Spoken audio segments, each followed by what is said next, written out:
What does it take to make a great movie?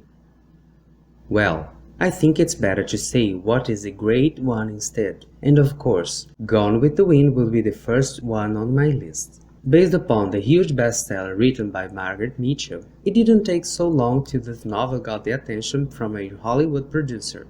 Only a month after its publication, David O. Selznick bought the rights and would adapt it in one of the greatest movies of all time, making it an authentic classic that won 8 Academy Awards and became also the greatest box office of all time. But why is this old movie so relevant? Easy. It has everything. And the utmost important thing, a story rooted in one of the oldest plot structures, the hero's journey. When done properly, the success is inevitable once it appeals to our humanity, once we are the leading characters in our own story. So, through the eyes of the leading character, our hero, we can face its world and by extension our own, full of imperfections and challenges. By the way, this avatar that will lead us through the plot is not a perfect one, neither can be, otherwise it would not be human and so, less real. And which one could be more imperfect and flawed like our young, spoiled, shallow Scarlett O'Hara, played by Vivien Leigh, isn't it? A true metaphor for our youth and all its lost innocence with the dawn of our adulthood. Character whose trust is shaken when rejected by her love interest, who is going to marry a wise and cautious woman. Scarlett's financial and life stability fall apart due to the Civil War, destroying her home. She's compelled then to take huge responsibilities, especially after her parents' death. Now she's the head of the house, and in this new world that unfolds before her eyes, there's only one way to go through: grow up and survive. After all, Scarlett will have to face an ordeal in order to keep the only good her family has, the land of Tara. God is my witness, they're not going to lick me. I'm going to live through this, and when it's all over, I'll never be hungry again. No, nor any of my folk. If I have to lie, steal, cheat, or kill, as God is my witness, I'll never be hungry again.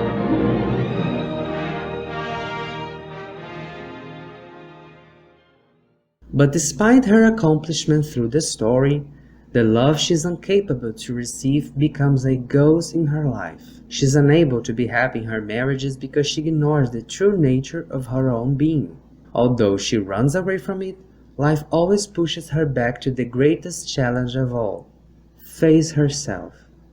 So the young, selfish girl that ignores his father's advices in the beginning, making fun of her own background, realizes she's actually made of the same substance as him. When it happens, the plot ties the idea put in the start, closing the circle in our hero's journey and beginning another.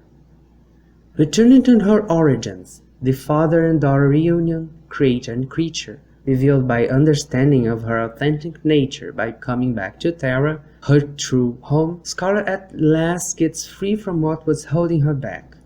Now she can put a new order in her life. Now she can be loved as the person she really is. So it makes a circle, a round story, a perfect one. Because it doesn't end with the ending. The end is actually a new start. The plot continues beyond the screen. Don't assume that Scarlett is the only one to make the plot go forward, because Gone with the Wind leaves space for its supporting characters.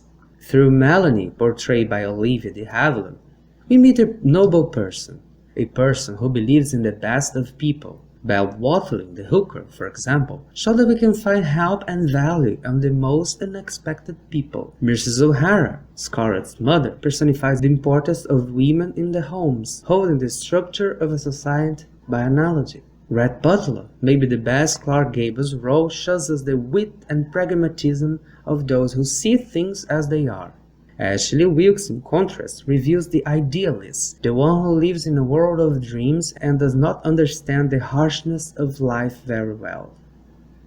My experience as a movie-holic is divided in two, before and after Gone with the Wind, due to the fact that it was through it that I discovered another type of cinematography, language, and acting, very different from what we are used to.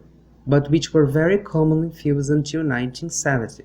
A less naturalistic performance, which is less like our everyday language. It looks like literature and theater.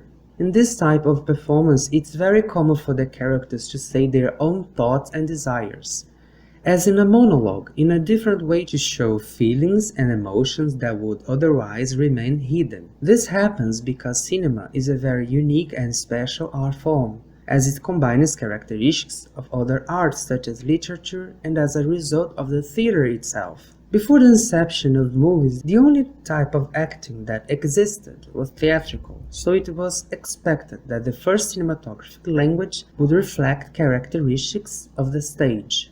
If you have never watched a known movie, you might find it strange or even dislike it at first, thinking it's bad. So my suggestion is, put your prejudice aside and let yourself be carried away by this experience unlike anything you have ever seen. Because like a food we don't know, we often need to improve our taste to discover and appreciate new flavors. I promise, if you do this, you will discover a real treasure and you will have access to movies that you'll never otherwise be able to watch.